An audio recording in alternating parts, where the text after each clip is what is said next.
that helps sometimes. Pressing record before actually recording is never a bad thing. It's not.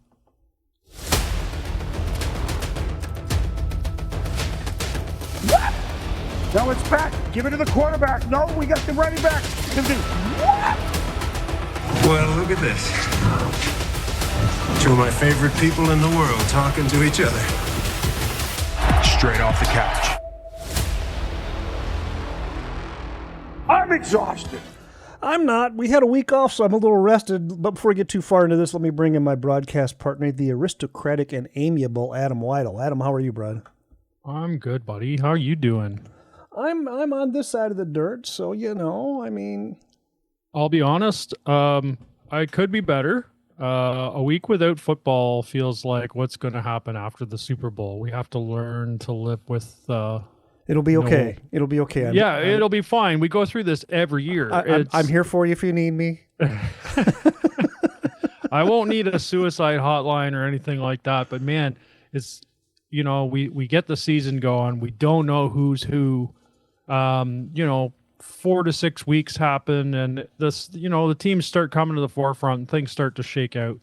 And, we get into that trade deadline and, everything's happening. And then we get into Thanksgiving and it's all breaks loose and it's chaos for the rest of the season, like that end of November to, January. So just a lot of football. I guess now we're going to have none. I guess that brings up the question, which isn't a bad thing to talk about because it's a football podcast. Do you enjoy the ride more or reaching the end? See, I don't like the end. The end is great because, we have the big event, but I enjoy the adrenaline flow every week. I love to see what's happening. I love to have something to look forward to. It's like, this is the Thursday night game. This is the Sunday night game. This is the 12 Monday night games. Right. Well, and it looks like that's going to go up with the sale of the NFL network to ESPN being finalized by the federal government this week. I did see that on Saturday. They finalized their deal, and it looks like we have 9 international games coming this year. And with the deal, ESPN is going to get 4 more primetime games? Yes, but the doubleheader Mondays end. Sort of. What'll happen is one will be on the NFL network and one will be on ESPN, so we'll be able to watch different sources.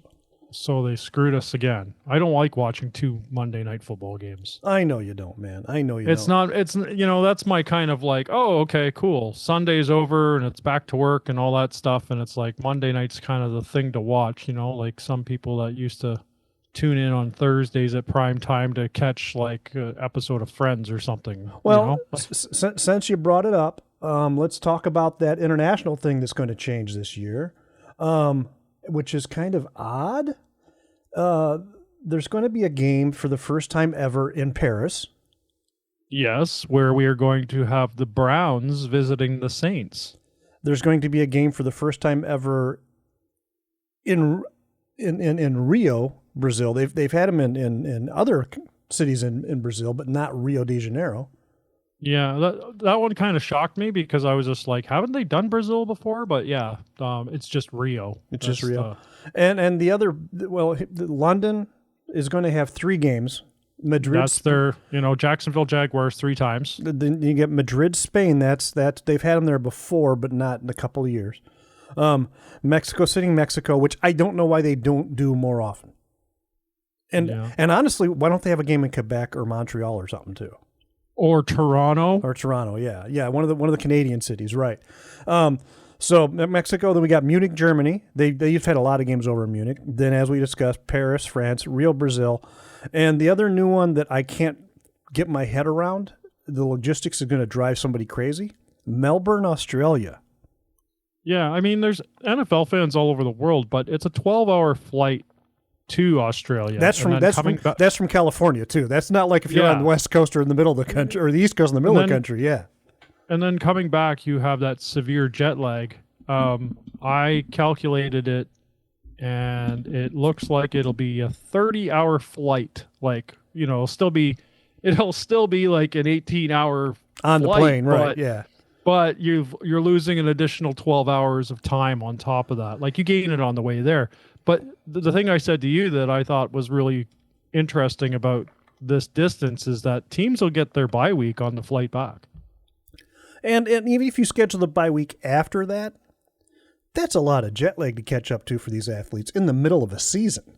Depends how long they're there. So it's the calculation on jet lag is it's 1 week per day spent. And you don't just fly in and play a game. You got to go down there a day or two early and get. So I'm going to say 3-4 days, minimum. Yeah, So the teams that play in Melbourne are going to be lagged out for a month. I wonder if the NFLPA is going to get involved in this. I really do. Just for I'm sure they will. For player safety issues. Yeah. Hey, they're going to ban snow. You know what? The NFL is big enough; they can probably get away with it. What Bratchard was saying on our last episode that you pointed was, all playoff games should be in a dome situation. The NFL is actually looking at that now. After what happened with that Denver game, I'm not terribly surprised. Maybe not all the playoff games, but the championships, maybe. Maybe the championships, but then that kind of defeats once the again home field, that one seed, right? Yeah, yeah, it does. And like we talked about in the past, Kansas City and Seattle's crowds are a game changer all by themselves. Yeah, for sure. That 12th man, and then Arrowhead is just loud. Both those stadiums are loud. Speaking of Bratchard, we were going to call him, but he's working and he can't join us. That's too bad. If we'd recorded at the normal time, because I'm sure some of our listeners are starting to actually wonder if Chris exists. If I haven't just somehow manifest this guy in my brain as Bratchard, who we bring up once a week, and he's a Detroit Lions fan. But he's like Pokeroo. But yeah, he was going to join us, and because we had to reschedule last night, and schedule till today, and he's currently on the clock doing his 9 to 5, so he can't join us. But let's talk Super Bowl. Okay, let's leave our predictions till closer to the end, though, because we want to build a little suspense here. But we can get into other things. Keep them listening. Yeah, I get it. Yeah, we can talk about other things like Adam's prop bets. Oh, okay. So first things first, let's look at these two teams before we get into any prop bets. Okay. Seattle is third in the league in points scored, and New England is second. Yards per game, Seattle is seventh. Who's number one? Is Dallas number one? For yards per game? Yeah. I have no idea who number one is. I'm going to think it's probably because Dallas had a pretty good offensive numbers. They just couldn't complete a game is what the problem was. I wouldn't be surprised if it was like San Francisco because they just kept running the ball to McCaffrey. or throwing it to him out of the backfield. Yeah, those little screen passes and stuff. Yeah. So Seattle's seventh in yards per game, and New England is third. Time of possession, Seattle's 14th, New England 6th. Total sacks, 7th for Seattle, 22nd for New England. That's sacks allowed or sacks applied on the other team? Applied. Applied, okay. Yeah, not sacks allowed. Total interceptions. Seattle is really good in this category, in 5th, and New England is 18th. The turnover differential is Seattle -3, which puts them at 19th in the league, and New England +3, which makes them 10th in the league. So that is your tail of the tape on. It sounds like what these teams are doing. It sounds like on paper there's a discrepancy between the defense for the Patriots and Seattle. That's what it sounds like. Overall, they look pretty evenly matched. Yeah. If you do the math on it. The team leaders right now are for passing. Obviously, Sam Darnold, 4,048 yards. Drake May, 4,394 yards. Darnold has a 67.7 completion percentage, while Drake May has 72% completion. Darnold has thrown for 25 touchdowns, May 31. Darnold has 14 interceptions, while May has 8. Darnold's is a really good example of what's wrong with the NFL and the way it handles rookie quarterbacks. Well, Darnold's just a great example of what happens when you get out of New York. Oh, but I mean, he struggled a little bit after New York till he got into Minnesota, and then he kind of hit his stride. But they draft their kids. Let's be honest, they're early mid-20s, and they give them millions of dollars, and they go, okay, you're in charge of this $1 billion franchise. Go out, go get them, kid. And they don't really do much to help them in a lot of cases. There's not a lot of development on a lot of teams. Now, I don't want to pick on the New York teams, but look at everybody that's come out of New York. It's just and have gone somewhere else. It's just been terrible. Yeah. Saquon Barkley. Absolutely. Yeah. Just look at the track record of like players that have come out of New York, except for Sauce Gardner. Rushing wise, let's look at the rushing. Walker for the Seahawks is he's got 1,027 yards, and then we've got Travion Henderson for the Pats, 911 yards. Now that's not necessarily fair. These are the team leaders. Ramondre Stevenson is their number one back, but he was out for a pile of games, so they do trade off. They have a two-headed monster in the backfield there.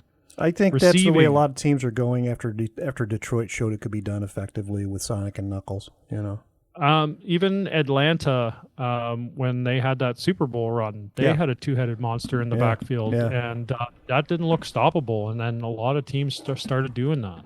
Well, you got your quick twitchy guy, and then you got your powerhouse north and south guy. So yeah, and you're keeping a guy fresh at all times. Yep. So not a bad way to go. So what was your next point? I'm sorry. Receiving wise, Jackson Smith and Jigba for the Seahawks, 1,793 receiving yards.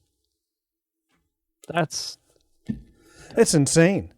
That's the best receiver in the league. And then Patriots Stephon Diggs with 1,013. Who's been in the news this week for not football things. Yeah, he's got lots going on outside of football, doesn't he? Yeah, he does. I mean, God bless him for finally getting to the big game. I hope he gets his ring, but you might want to clean house a little bit next offseason, buddy. Well, they knew he was going to be an issue, and I don't know if you ever saw the Buffalo locker room footage from a few years ago, and there was a reporter in there, and they were asking all the players in the locker room, which teammate would you not let near your sister? And everybody named Stephon Diggs as the guy. So, yeah. All righty then. So there's your breakdown. Seahawks Patriots. Right now, Vegas has the Seahawks 4.5 point advantage, and that's fair. I think that's fair. But as we've seen time and time again this season, a 4-point difference is nothing in this league. It can be nothing, absolutely. And then other games like the Denver-New England game in the snow, a 3-point difference was everything. It was everything for the entire game, yeah. So, but I don't think weather's going to be an issue in San Francisco. In Santa Clara? In Santa Clara, because other than the damn vampires, there's really not going a lot there weather-wise. Maybe some rain, maybe some wind. Maybe some rain, maybe some wind, maybe some interference from the electromagnetic fields of the substation for the power. Yes, we do have that. So let's look at props. I've put together some prop bets. I think you're going to enjoy them, Terry, just because, they're prop bets. They're prop bets and they're fun, and we always get a kick out of them, yeah. So I've got a couple serious ones, and I've got some fun ones as well. I know you like to play along. We will reveal the results of the prop bets on the after Super Bowl episode. Charlie Puth is singing the national anthem. I've got an under-over of 2 minutes on this one. Oh, for the total length of, okay, all right. Yeah, because some of these guys stretched it out, right? Oh yeah, it's their moment. They like to do those vocal gymnastics that drive me completely crazy. Just sing the damn song. There's 50, 60 million people watching. We gotta Yeah, I got to get my 2.5 minutes worth into 2:45 or 2:50. Yeah. I'm gonna take a 1 minute song and make it 3 minutes long. They're gonna do a remix. Yeah. So I have him at 2 minutes, so you can take the under over there depending on what you feel like. I've got Chris Collinsworth, who's going to be your color commentator for this game, saying, now here's a guy 3.5 times. Oh, I was going to go 5. You're going to go 5? I got 3.5. So I guess I'm taking the over. There you go. And then Chris Collinsworth has some sort of reference to Mahomes 2.5 times. I think that's low. I really do. You think that's low for the Super Bowl? Because Collinsworth brings up Mahomes every chance he gets. Now, you got to keep in mind, Terry, this isn't like a typical Sunday night football. He's going to be on like 30 minutes longer than normal, yeah. He's going to actually get less time because they're going to go to a lot of sideline reporters and stuff and things like that. They're going to move it around to keep it interesting, right? And hopefully, it's not just going to be him and Tirico in the booth talking bullshit. And hopefully this time he actually does his job and doesn't let the interns do all the legwork for him and just regurgitates what the interns were collecting, because that's what happens a lot. You can tell when he's not as engaged in the game, you can tell he's just regurgitating information that an intern collected for him. Plus, we have a lot more commercials because this is primo real estate for advertising. Yep, that's true. That's true. So that's the Mahomes. I got 2. That's the only reason I put the Mahomes references at 2.5. Because he does it every week. Yeah, it's automatic. So you know it's going to happen at least once. Yeah. Oh, Mike, that's something Patrick Mahomes would do. This is a kind of throw that only Patrick Mahomes will make. He's the only other guy in the league that can do this with his feet. What? Slurp, slurp, slurp. So what? Tie his shoes there, Chris? What? So when it comes to entertainment, we have Bad Bunny as the halftime show performer. Yeah, and he was in the news this week too. So for not Super Bowl stuff. No. Wow, it's just like I think they just look for controversy. It's like, oh, the Super Bowl's coming, so we got to like find the dirt on everybody, right? You know what might be fun to track moving forward is this year they announced Bad Bunny was going to be the Super Bowl halftime entertainment, and he won more Grammys this year than anybody else. So is there a correlation to that? Is he winning Grammys because of the Super Bowl, or has he got the Super Bowl because of winning Grammys? That'd be something to look forward to.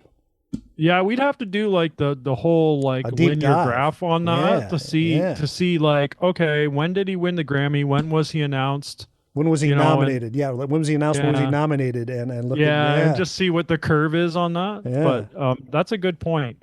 So I've got him at halftime showing up with 4.5 guests. Okay, now would Venus Williams just dancing on the sideline, not performing, just they're kind of dancing because they showed that last year? Would she be considered a guest? We might need some clarification on that. I would consider it a special guest because it's a cameo. If somebody's recognizable and they are in the stage vicinity, like if somebody's in the crowd, like she was really close to the stage. Yeah, she was close to the stage, so she had to have a pass to get down there. Yeah. She wasn't just a common spectator. Now, if we see like Marky Mark in the stands, we expect him to be there. He's a big New England fan.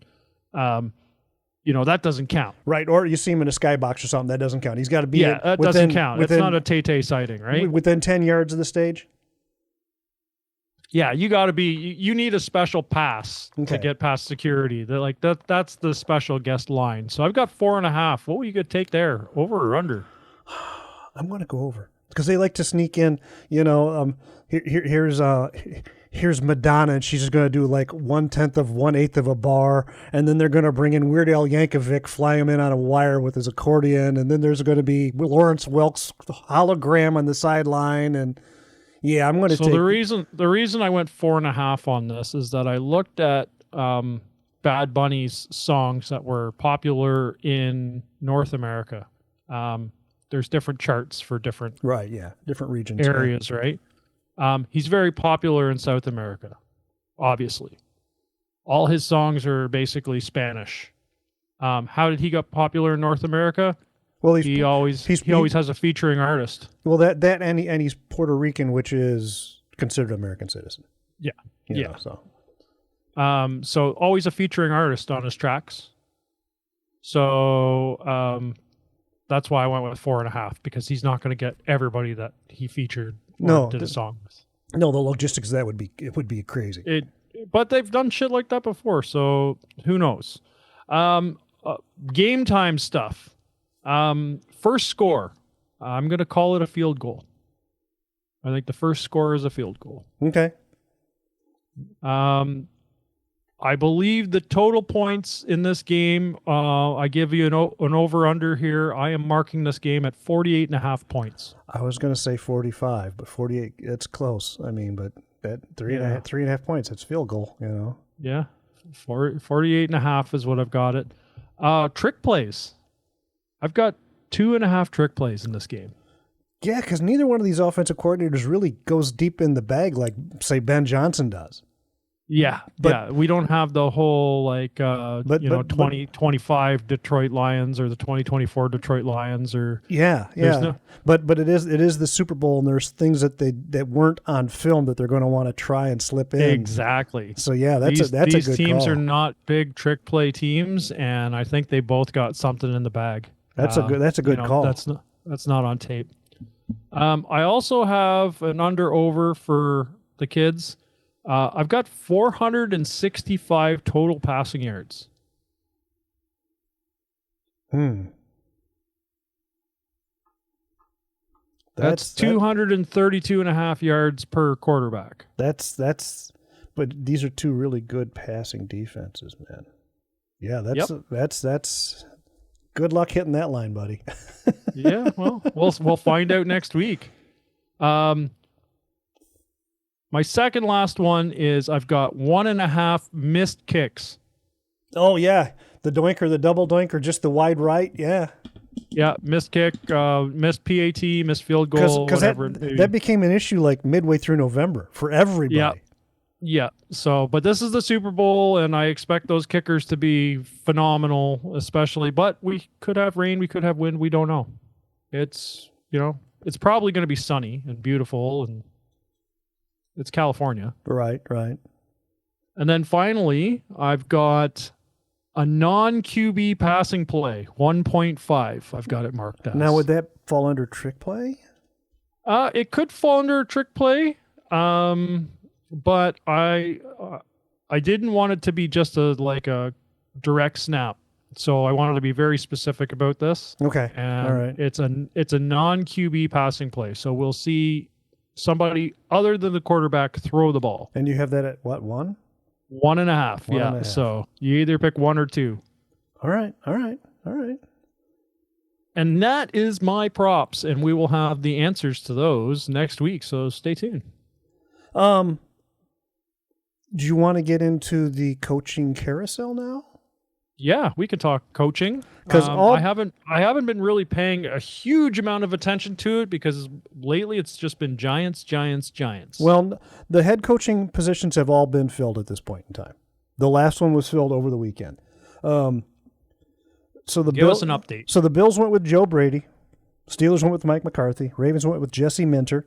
Giants went with John Harbaugh. The Falcons went with the well-groomed Kevin Stefanski. The Dolphins with Jeff Hafley. The Titans picked up Robert Saleh, and I think that's a good hire. I think Saleh got kind of a bad rap the last time he was a head coach. The Browns went with Todd Monken.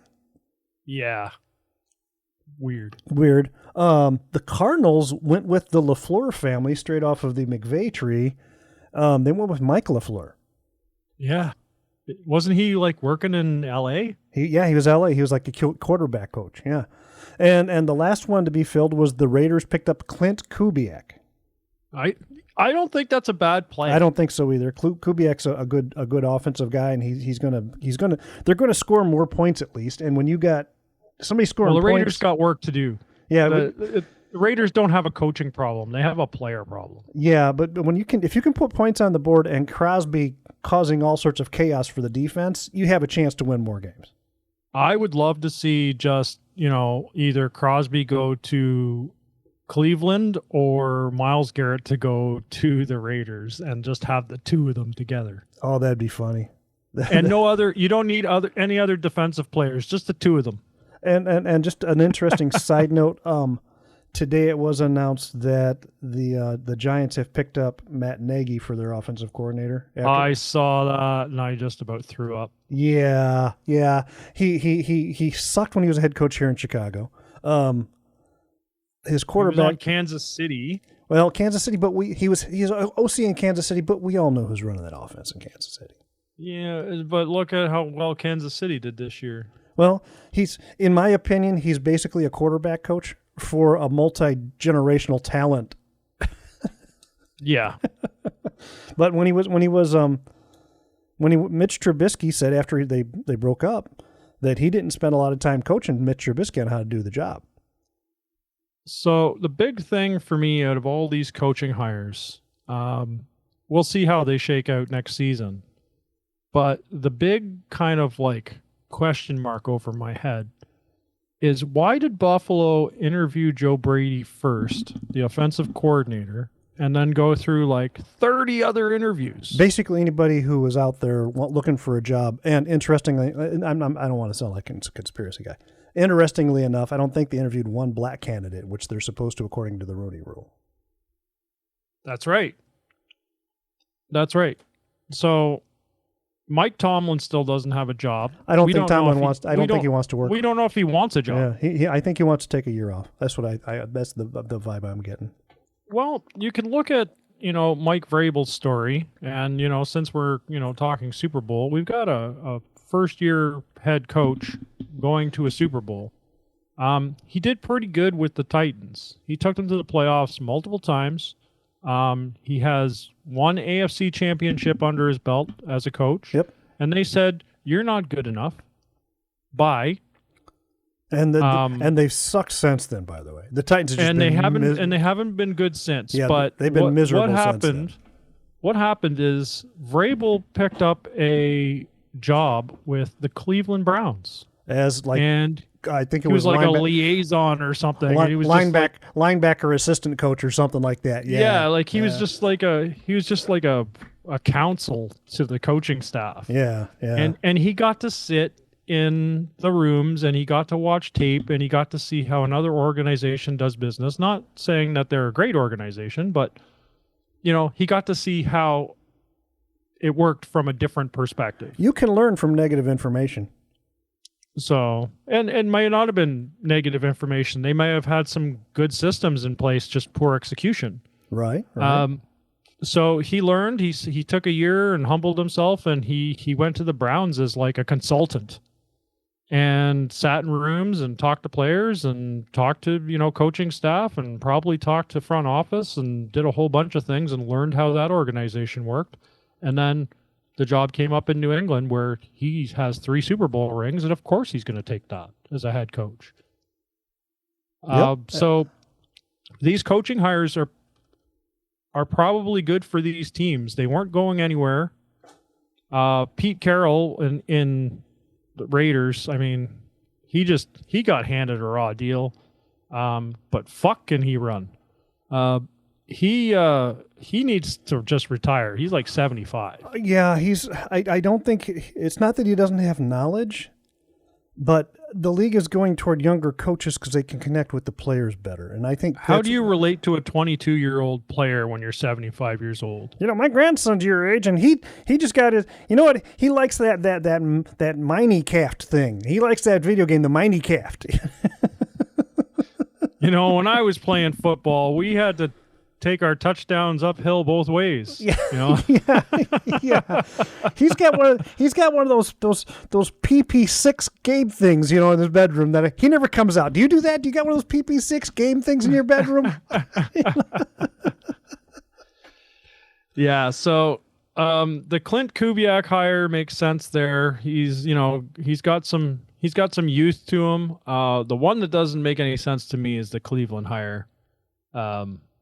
Like, Jesus, I don't know. I just think Cleveland's got a placeholder going on right now. I don't think they're really serious about improving ever.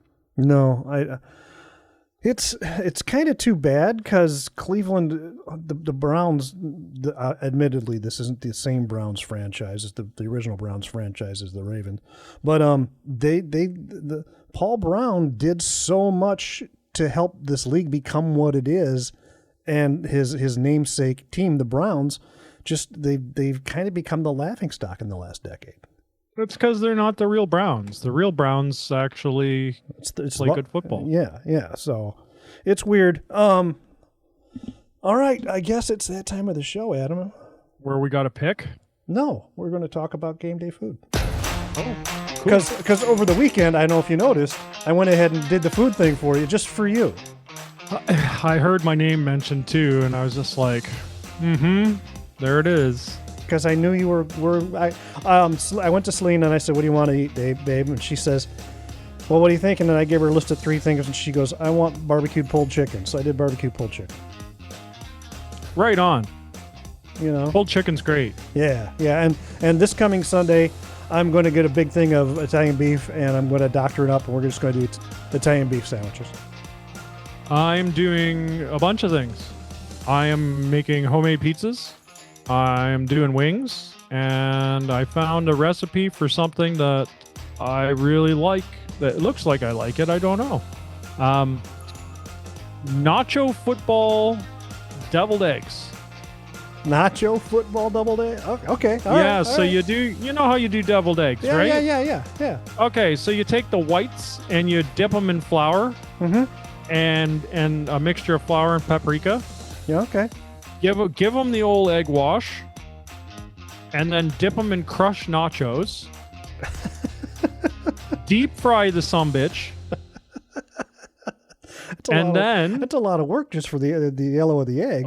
Here's the best part. The yellow of the egg gets filled back in after you deep fry the sumbitch, and then you take the top and you flip it over with all that egg filling in there into some crushed bacon. Oh my God!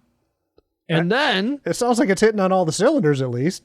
Then you take some sour cream and you make some laces for the football. Oh boy. All right. Yeah, so I'm going to try that. And it doesn't look like it's that much work, but it looks hungry. I was just like, oh my God, my mouth was just watering as I saw this recipe. So that's one to try for you kids. But yeah, we're going to stick with the staples this year, and we're just going to go with the pizza and wings, but I'm going to be doing them myself instead of ordering out. All right, so here's our picks. Oh, boom. Since we're looking at who's the home team? I don't even know who the home team is. Patriots are the home team, and they are wearing all white. I think I hate to say this because you're my friend, and I tend to root for you and your causes, but I don't think they're going to get past Seattle this year. I think Seattle's going to win this one. Oh, Terry's picking Seattle. So I had a really hard time with this game. I think these teams are both very evenly matched, and I think you're going to have a guy like, I'm going to call him like a top 5 corner, Christian Gonzalez. He's going to be covering Jackson Smith and Jigba probably for the entire game. So Seattle's going to have to figure out how to score with somebody else. That's what I think is going to happen. I could be wrong. That Seattle's got a really good running game on top of SNJ. So yeah, but the Pats are a good run defense as well. So they've got that's where these trick plays come in. I've been thinking about this. I've had a lot of time to think about this with no football on the weekend. I've got the Pats, obviously, because, go Pats. We're not even supposed to be here. You're the home. You're going to be a homer. That's fine. Be a homer. We're supposed to be an 8-win team, and both these teams are 14-3 regular season. The Pats have one more game under their belt because they had to run the gauntlet as the second seed. I've got the Pats, and my final score is going to be Pats 28, Seahawks 24. It's possible. It's not one of those where I'm going to laugh you out of your chair because that can absolutely happen. So, all right. If it does happen, it's the same score as Super Bowl 49. There you go. So I think that does it for us. Adam, where can the boys and girls find you at?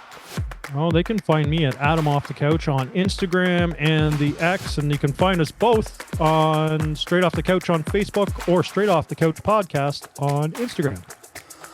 Don't forget, we're on YouTube, we're on Spotify, we're on Apple Podcasts, and we're also on Amazon Music.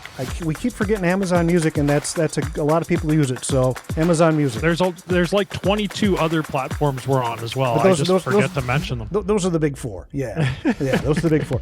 You can find me on the X at TREMUP. That's at TREMUP, and on the gram at TearEmUpTerry.